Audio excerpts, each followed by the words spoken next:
cette première plénière porte deux ambitions. D'abord, l'idée d'oser. Patrick l'a rappelé suffisamment en ouverture, d'oser un regard politique sur l'actualité institutionnelle, donc plan 4000 MSP, Négo ACI, Réseau France Santé, mais aussi de le faire avec les équipes, avec vous, pour définir ensemble cette ambition commune. Je vous propose donc de prendre un peu de hauteur, de recul également, pour penser ensemble ces orientations et voir en fonction de ce que défend Avec Santé et des points de blocage qui existent encore aujourd'hui, comment les dispositifs en place peuvent aider à atteindre ces objectifs. Et pour en discuter, j'accueille sur scène sous un tonnerre d'applaudissements Pascal Gendry, médecin généraliste à la MSP de Renazé, coprésident d'Avec Santé. Vous pouvez faire mieux que ça, allez-y.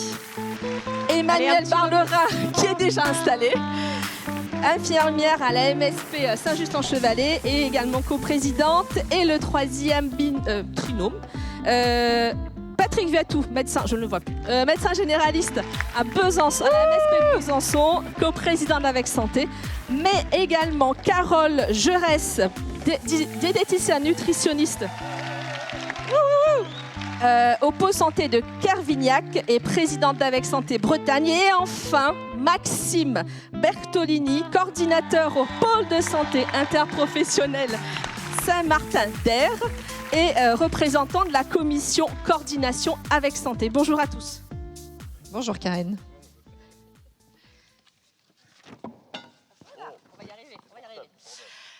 Alors Pascal, il y a tout juste une semaine, les négociations conventionnelles ont repris, notamment sur le volet France Santé. Comment s'est passé ce premier tour et qu'en attendez-vous ?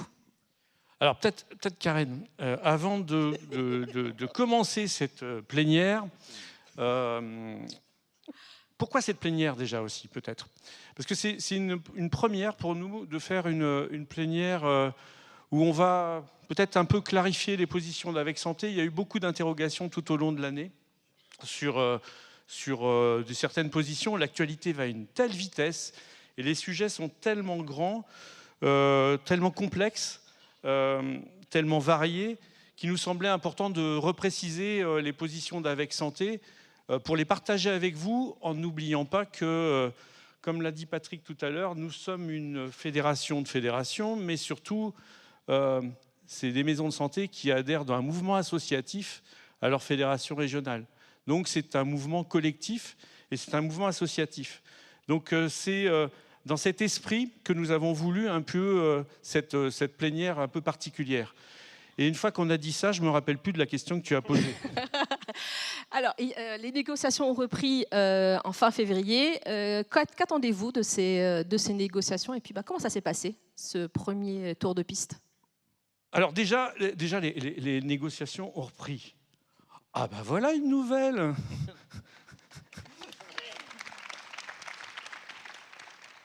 Elles étaient en stand-by depuis juillet l'année dernière.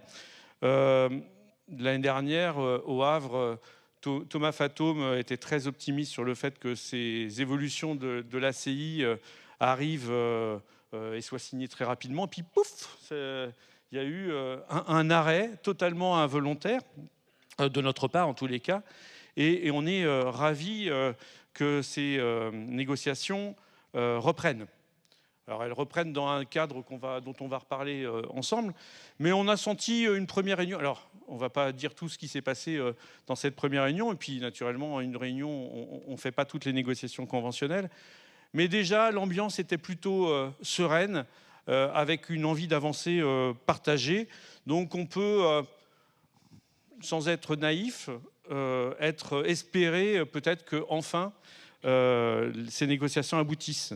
Alors peut-être pas dans le même cadre, mais elles vont, on l'espère, aboutir. Parce que quelque part, les maisons de santé, pour appliquer leur projet de santé, pour continuer à se développer, pour se structurer, pour être solides, pour être plus haut, plus fort, plus grand, plus loin, il faut qu'elles aient des moyens.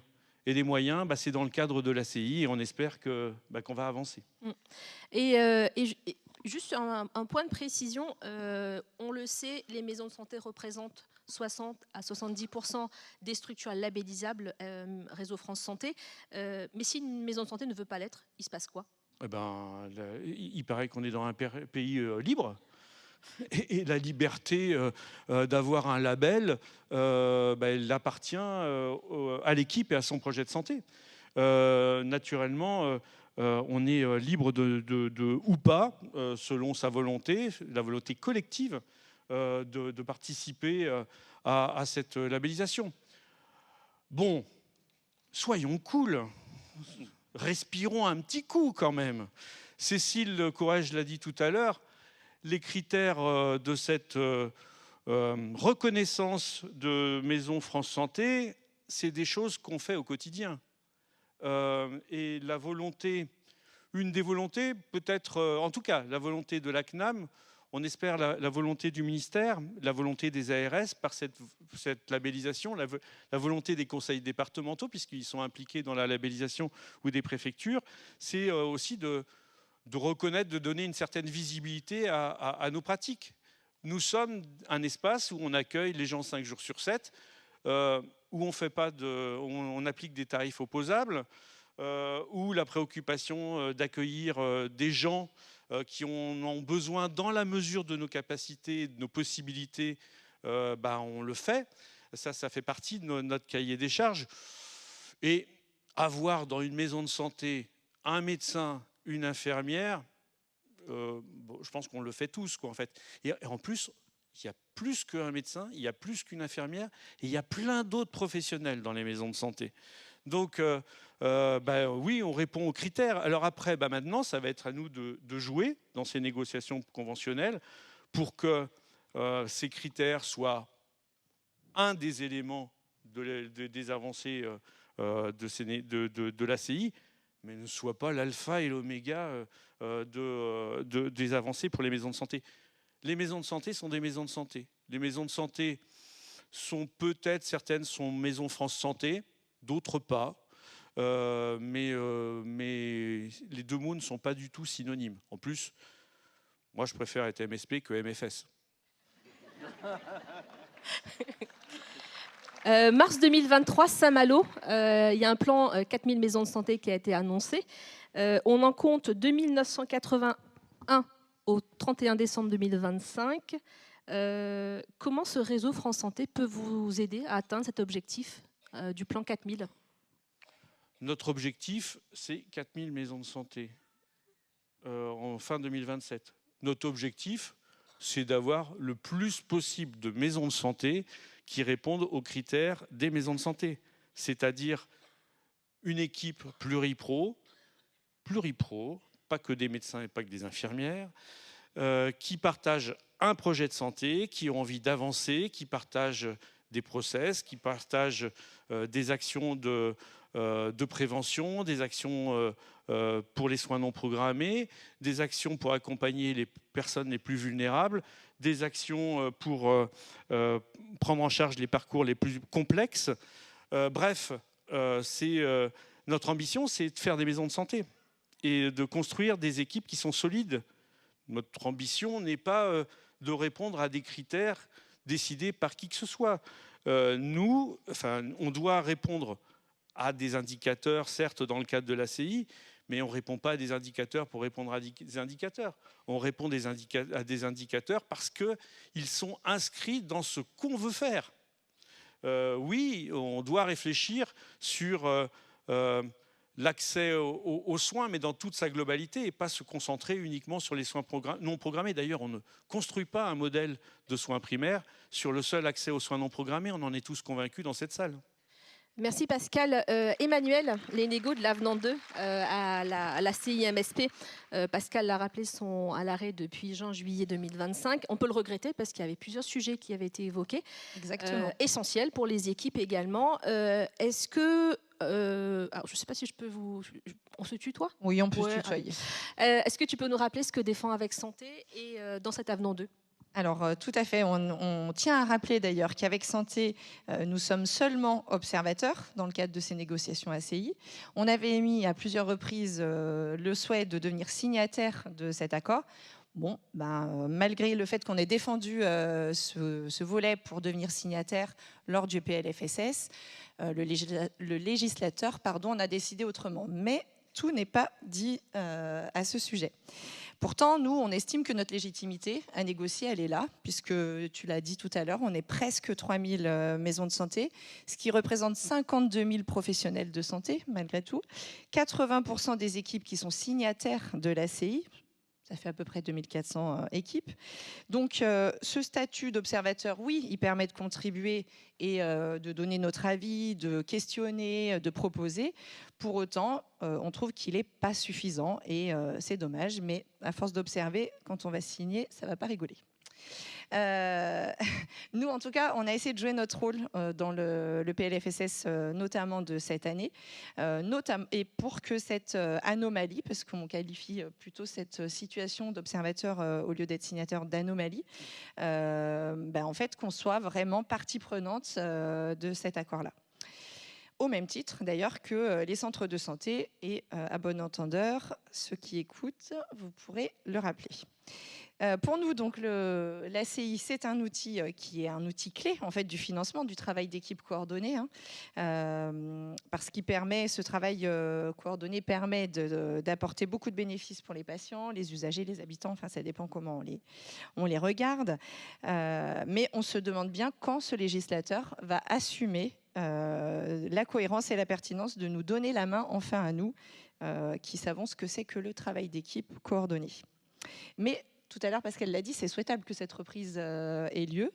Nous, notre volonté, et Pascal l'a dit aussi, c'est que ce soit un ACI MSP, bien un ACI MSP, et qu'éventuellement les briques dites complémentaires soient des briques complémentaires. Et je fais donc référence à France Santé. C'est le cas dans ce qui nous a été proposé à la première date de reprise, et on y tient. On l'affirme, c'est un ACI MSP, c'est pas un ACI France Santé, c'est un ACI dans lequel France Santé aura sa part, mais c'est pas un ACI autre chose. Et nous avons toujours décidé, enfin en tout cas souhaité et porté ces valeurs-là, et on continuera à le promouvoir. Et justement, quels sont les éléments ? Je pense que c'est important que les équipes qui sont là entendent ça aujourd'hui. Pardon, je t'ai coupé, Karen. Quels sont les éléments, quels sont les points que vous avez évoqués lors de cet avenant 2 ? Donc nous, il y a quelque chose sur lequel on a toujours bien insisté, c'est sur la professionnalisation de la fonction de coordination. Oui, Maxime va en parler tout à l'heure. Voilà, soit reconnue. Et effectivement, s'il y a un coordinateur autour de cette table ce matin, c'est pas pour rien. On avait surtout aussi porté 4 missions qu'on souhaitait être assumées par l'infirmière de santé publique. Alors après, les choses évoluent. Là, elles sont en train d'évoluer à ce sujet. En tout cas, ces 4 missions qui concernent la gestion des parcours, les soins non programmés, la prévention et l'éducation thérapeutique, elles s'appelleront peut-être au final un peu différemment, mais elles traiteront de tout ça. Ça aussi, c'est quelque chose sur lequel on va être mordicus et on ne lâchera pas sur ces sujets-là. Un autre sujet sur lequel on ne lâchera pas, c'est la file active d'équipe, parce qu'au moins, cette file active d'équipe, elle correspond aux réalités des équipes. Parce que moi, j'ai pour habitude de dire aux habitants ou aux patients, quand vous sortez de chez le médecin, vous avez besoin de l'infirmière, du pharmacien, etc. Donc, c'est bien la file active d'équipe qui doit être prise en compte. Là aussi, on peut la qualifier d'anomalie, l'autre façon de fonctionner. Et sur un sujet sur lequel on revient à chaque fois, c'est la simplification. On en a marre de donner, de répondre à des critères qui n'ont pas de sens. On veut que ce soit simple, on veut que ce soit accessible. Et on veut que ça ait du sens surtout, parce que cocher des cases, parce qu'on a vu tant de patients en RCP, ça n'a pas beaucoup de sens. Et j'espère qu'il y a des oreilles qui traînent aujourd'hui et qui en prendront bonne note, même si, a priori, c'était la volonté affichée lors de la reprise de ces négociations. On va continuer sur les négos, justement, Maxime. On l'a dit, la question de la professionnalisation, c'est dur ce mot, du métier de coordinateur a été largement discutée pendant les négos. Ce serait une vraie reconnaissance pour cette fonction qui est amenée de plus en plus à avoir des cordes à son arc, mais pas que. Oui, c'est vrai que quand on regarde la fonction de coordination telle qu'elle était pensée initialement, où il y avait un travail autour de la gestion de projet, autour de la coordination de l'équipe, il y avait l'accompagnement sur les critères socles des MSP avec le SI, les RCP, etc. On a vu émerger dans la CI des nouvelles missions qui vont toucher à la démarche qualité, à l'implication patient, à la gestion des situations sanitaires exceptionnelles. Et on entend maintenant parler encore de nouvelles évolutions. On a la recherche qui rentre dans les MSP. On a la démocratie en santé qui va un peu au-delà de l'implication. Et puis, quelque chose qui me tient à cœur personnellement, le déploiement de la santé communautaire. C'est autant de nouvelles missions qui nécessitent du temps, parce que la fonction de coordination, c'est un travail de lien. On a besoin de travailler avec les équipes, on a besoin de se connaître, de travailler ensemble pour pouvoir déployer les projets. Et on a aussi besoin de monter en compétences, de travailler, de se former. On peut voir, par exemple, on parlait de la formation Pacte, qui forme. Dans l'enquête qu'on a menée au sein de la commission Cordo fin 2024, 80% des cordos qui sont en place depuis 2 ans sont formés à Pacte. Parce que la formation met 18 mois, donc forcément. Donc il y a une appétence à la formation, il y a une demande parce que le contexte évolue et effectivement il y a un travail qui est fait avec Santé, avec la commission de coordination, avec tout un tas de partenaires dont le HESP, le ministère, sur la reconnaissance du métier de coordinateur et c'est effectivement un travail à faire.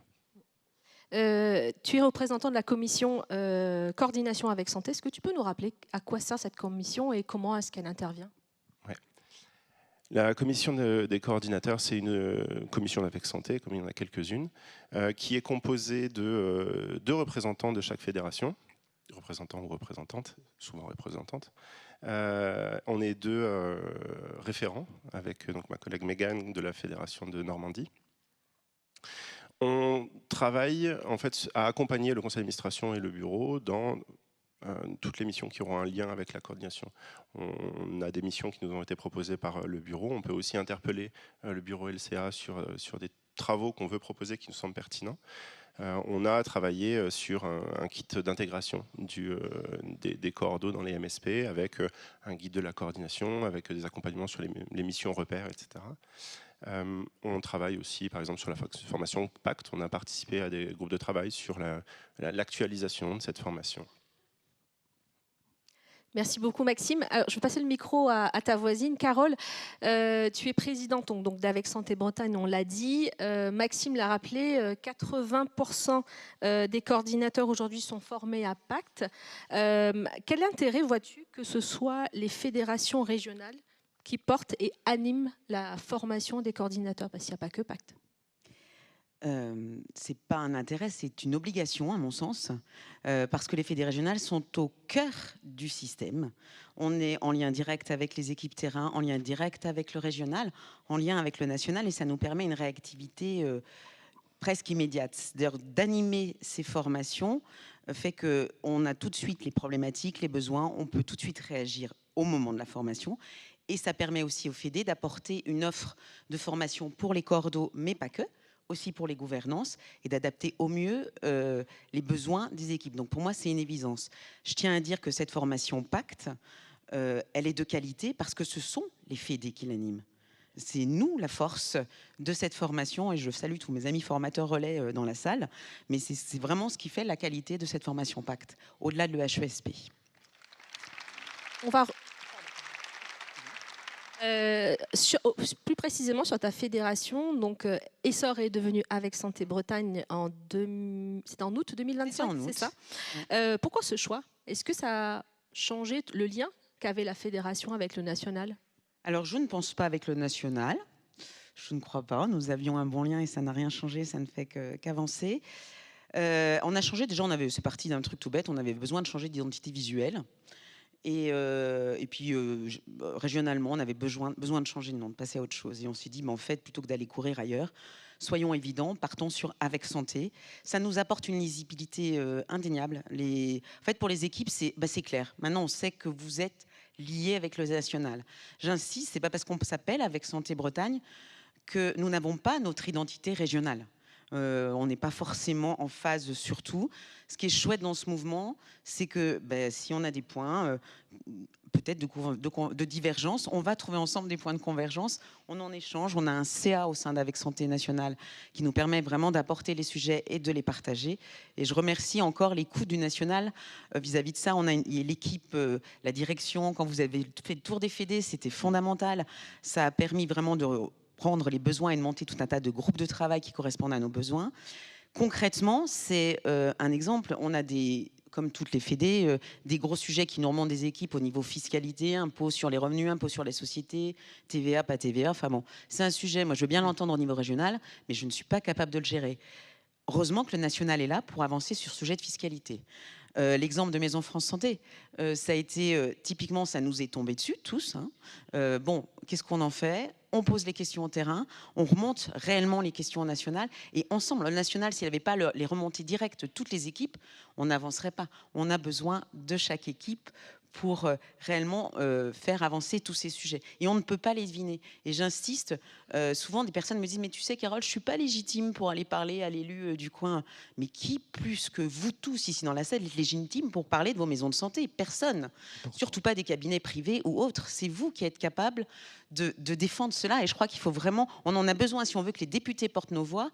Vos voix, il faut que ça parte du bas. Donc on a tous notre rôle à jouer, chacun à notre échelle. Merci beaucoup, Carole. Alors, très bonne transition. La santé, comme sujet central des politiques. Là, on va arriver dans les élections municipales. Récemment, des annonces ont été faites sur le modèle des structures d'exercice coordonnées participatives. Maxime l'a rappelé tout à l'heure.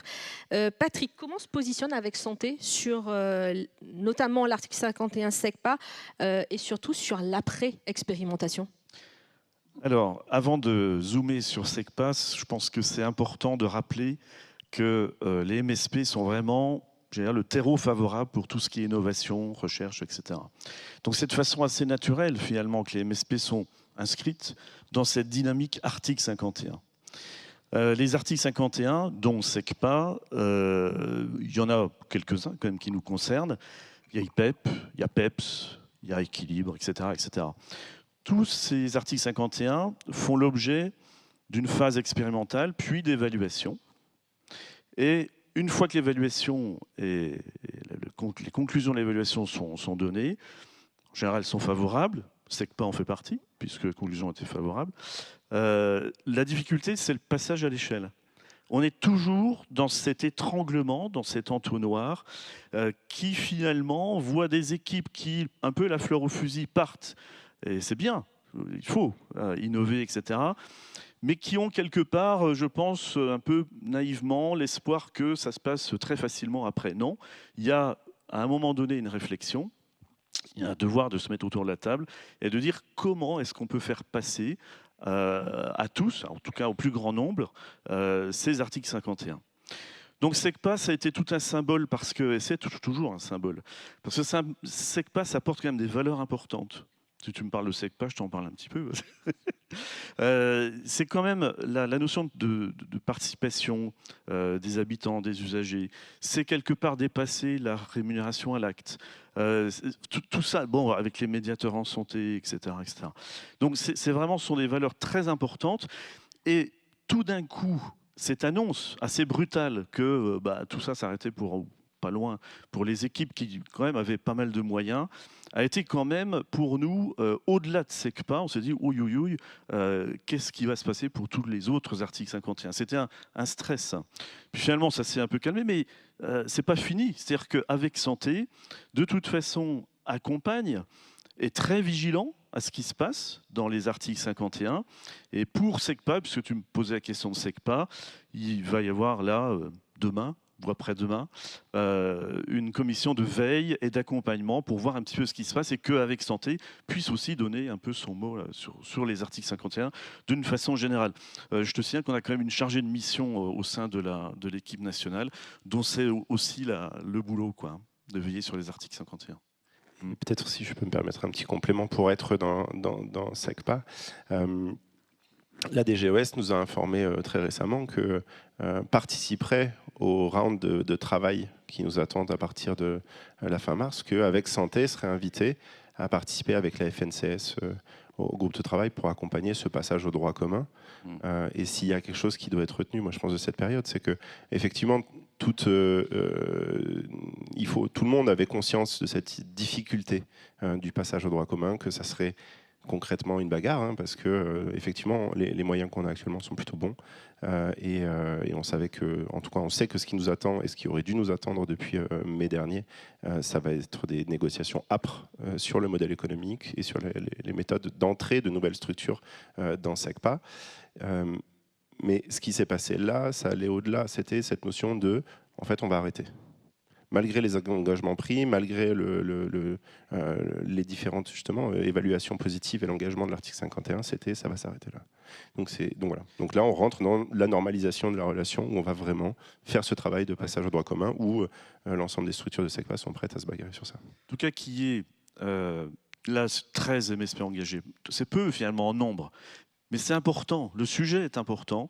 Donc on n'oublie pas, ça c'est sûr, qu'il soit 13 ou 2 ou 3, on n'oublie pas les MSP qui sont lancés dans cette innovation. Voilà. Il nous reste quelques minutes, peut-être une dernière question. Alors, je vais la poser à Pascal, mais alors, question courte, réponse courte, autant que possible, Pascal. Essayez de me rappeler de ta question. D'accord, ok. Je vais faire vite et je vais la faire courte surtout. Les maisons de santé sont reconnues lieux de stage depuis septembre 2025. C'est une grande victoire pour vous, que ce soit l'équipe qui accueille l'étudiant, mais il faut oser justement cette aventure. Au-delà des docteurs juniors, comment est-ce qu'on fait ? Ça sera une grande victoire s'il y a plein de maisons de santé qui se posent en MSP lieu de stage. Donc là, clairement, on compte sur vous. On compte sur vous parce que quelque part, la MSP qui devient un lieu de stage et qui accueille le stagiaire en tant que structure, c'est l'équipe qui accueille un jeune professionnel, médecin, kiné, infirmier, futur professionnel, dans une équipe pluripro. Et quand on a goûté à l'équipe pluripro, on ne la quitte plus. Et donc, clairement, c'est fondamental. C'est vraiment stratégique pour nous. C'est sans doute plus stratégique que d'avoir le tampon MFS sur la fesse droite. Ou gauche. Ou gauche. Gauche. Gauche. Gauche.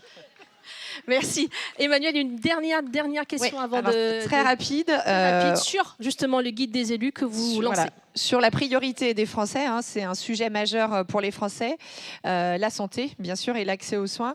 82% de la population est en attente d'avoir une maison de santé dans leur commune. Donc, on en est dans le débat de la campagne municipale. Et quand on prend les plus de 50 ans, on est à 89%. Donc, autant vous dire que ça occupe un petit peu. Les maires, ils ont besoin d'être éclairés, ou les élus en général, ils ont besoin d'être éclairés. Ils n'ont pas forcément des connaissances dans ce domaine. Et nous, chez AVEC, on s'est dit qu'on avait un rôle d'éclaireur, justement, un rôle en tout cas où on peut expliquer ce que c'est une maison de santé, ce que c'est réellement, et donc réellement c'est l'équipe. Mais ça, les maires, ils n'ont pas forcément l'habitude. Donc nous, on a prévu de constituer donc un guide qui est sorti, qui... Alors là, vous savez que les municipales, c'est le 15 et le 22. C'est un peu tard pour l'avoir dans le cadre de la campagne. Mais en tout cas, ça va être un outil qui va être très important pour vous, les fédés régionales, pour avoir un document, un support pour lequel vous allez pouvoir, avec lequel vous allez pouvoir rencontrer vos élus, ce que disait Carole. C'est très important que dans vos fédés régionales, dans vos maisons de santé, vous parliez à vos élus et que cette relation, elle soit pérenne. Leur expliquer qu'une maison, c'est une équipe, c'est pas un bâtiment, c'est l'équipe avant les briques, vous retrouverez ça dans le guide, que les professionnels de santé qui sont bien accompagnés soignent mieux leurs habitants, que les maisons de santé, c'est un projet de santé pour les habitants, et c'est donc, ça peut en faire un outil politique, mais c'est le projet de santé qui doit être au cœur des débats. Et il faut aussi reconnaître les ressources clés, les métiers qui évoluent, et leur expliquer aussi ce que c'est que l'accès direct, etc. Parce que dans le même sondage, on se rend compte que seulement 6% de la population est intéressée par les cabines de télémédecine. Donc on voit bien que le plus important, c'est nous, c'est les maisons de santé, c'est les professionnels de santé en direct. Donc voilà, les fédérations, le message, c'est utiliser ce guide, profiter de ce guide, et par la suite, on va éditer aussi un document qui s'appelle les 100 premiers jours de l'élu, donc des élus en tout cas. Donc surtout, n'hésitez pas à utiliser ce document qui, je suis sûre, vous aidera. L'équipe avant les briques, donc. L'équipe avant les briques. Très bien. Tout à fait. Alors, on vous a demandé tout au long de la plénière de nous adresser des questions via l'application. J'en ai quelques-unes. Peut-être à Patrick, si tu veux peut-être te lancer sur la première question. Avec Santé, se sent-elle concernée par les difficultés que rencontrent les infirmières azalées, sachant que hier soir, on a annoncé une cessation de paiement? Oui. Alors, bon, rapide, parce que le temps passe, mais quand même, cette question est essentielle. Au sein des MSP, il y a à peu près 600, 700 infirmières, 800, 800 infirmières. Combien? Plus de 1000. Ah bon, alors, c'est la moitié de l'effectif à Zaleo. Ok, donc qui sont dans les maisons de santé, et donc dont le travail est apprécié. Indispensable. Et indispensable, et apprécié par les maisons de santé.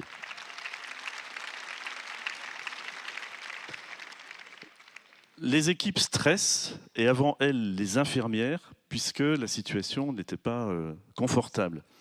Elle n'était pas confortable, puisque ça a amené aussi un appel aux dons, aux prêts, etc. J'allais dire, heureusement qu'il y a eu quand même cette décision courageuse de la présidente de l'association Azalée, parce que quelque part, ouais... Quelque part, ça rassure. Donc ça apporte une réponse à la situation qui vraiment nécessitait une réponse urgente, quoi. Il n'empêche que les maisons de santé, ça révèle quand même quelque chose. C'est-à-dire que les maisons de santé, ce travail avec notamment les infirmières, mais en tout cas ce travail qu'on aimerait bien voir d'équipe sur une action type infirmière de santé publique, avec l'éducation thérapeutique, avec bien sûr la prévention, mais également l'appui au parcours et les soins non programmés. On aimerait bien que ces différents champs soient en effet occupés par un professionnel, notamment une infirmière de santé publique. Et ça, c'est important pour nous. C'est-à-dire qu'il ne faut pas que tout s'arrête, il faut vraiment travailler dans ce sens-là. Et voilà. Donc c'est ce que je voulais dire, c'est-à-dire qu'avec Santé et les fédérations régionales, et donc les maisons de santé, sont bien entendu hyper concernés par le sujet. Comme quoi, voilà. Par contre, ce que je voulais, c'est poser une question à... vous poser une question. On n'a pas la ministre cette année, là? Qu'est-ce qui se passe? Alors, la ministre, alors, il paraît qu'il y a des élections municipales la semaine prochaine et la semaine d'après, enfin, quand il y aura un deuxième tour, pour certains endroits. Et donc, elle est tenue à un devoir de réserve. C'est la réponse qu'on a eue de la part du ministère et du secrétariat général du gouvernement qui Et c'est comme ça, c'est comme ça. Elle souhaitait venir. On a eu Cécile, peut-être un jour future ministre de la Santé, je ne sais pas. Enfin, voilà. On espère. On ne sait pas. Mais pour tout vous dire, on a un rendez-vous attendu avec la ministre le 30 mars. Et on ne manquera pas de lui tenir un compte-rendu de ce qui sera dit pendant les 2 jours. Et de lui parler justement de ces sujets, y compris l'avenir d'Azalée. Ouais, c'est ça. Je rappelle simplement que demain, il y aura Thomas Fatoum et Marie Daudet. Oui, bien sûr. Oui, c'est pas mal non plus. Hein. Disons-le quand même. Voilà. C'est pas mal non plus. Alors j'ai une dernière question. Il nous reste 1 minute. Le paiement au forfait aura-t-il sa place dans les négociations? Alors le paiement forfait. Alors, si c'est la capitation, mais c'est déjà c'est déjà en place dans le cadre de la convention médicale, notamment pour la capitation pour les médecins. L'avenir d'équilibre, on en a parlé, ça nous inquiète et il faut absolument, ça fait partie des articles 51. Et puis il y a aussi quand même, par contre dans les négociations conventionnelles, il y a aussi une autre brique, une brique optionnelle qui est celle de l'avenir d'IPEP. Et ça, IPEP, la rémunération sur des indicateurs de performance en fait. Et donc ça doit faire partie des négociations conventionnelles. Très bien, merci beaucoup, merci à tous. Merci pour cette plénière qui a abordé tous les enjeux que porte Avec Santé, à la fois au national, mais aussi en région. Merci à tous les 5. Je passe la parole à Patrick. Merci. Pour un super lancement. Ouais. Allez, merci à tous.